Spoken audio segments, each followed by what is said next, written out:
La vigile matinale provient de l'œuvre de Saïli Guardado, Méditation quotidienne au féminin.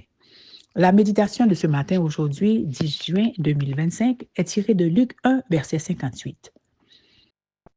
Ses voisins et ses parents apprirent que le Seigneur avait manifesté envers elle sa miséricorde et se réjouirent avec elle.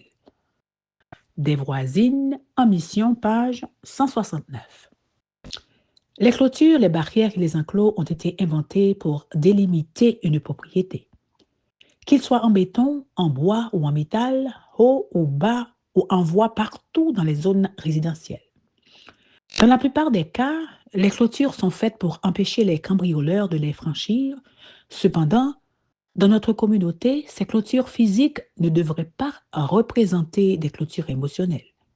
En tant que femmes chrétiennes, nous devrions faire preuve d'empathie à l'égard de nos voisins sans pour autant porter atteinte à leur vie privée. À l'occasion de la naissance de Jean, les voisins se sont réjouis du merveilleux cadeau qu'Élisabeth avait reçu et ils ont assisté à la circoncision de l'enfant. On trouve un récit similaire dans l'Ancien Testament, dans le livre de Ruth.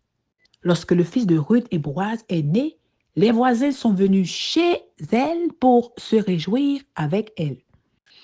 Il est très probable qu'il s'agissait d'une bonne coutume de l'Antiquité. Il ne s'agissait pas de simples félicitations, mais cela allait au-delà de la simple joie. Voici comment il est loin de la décrit. Un intérêt vif et sincère pour les joies et les peines des autres est une vertu chrétienne fondamentale. En fait, c'est le fondement sur lequel reposent toutes les bonnes relations avec nos semblables. Le souci du bien-être des autres est le résultat pratique de la loi de Dieu dans le cœur, de cette sorte d'amour qui est l'accomplissement de la loi. Nous ne pouvons pas être les disciples du Maître si nous ne sommes pas prêts et disposés à nous réjouir avec ceux qui se réjouissent et à pleurer avec ceux qui pleurent.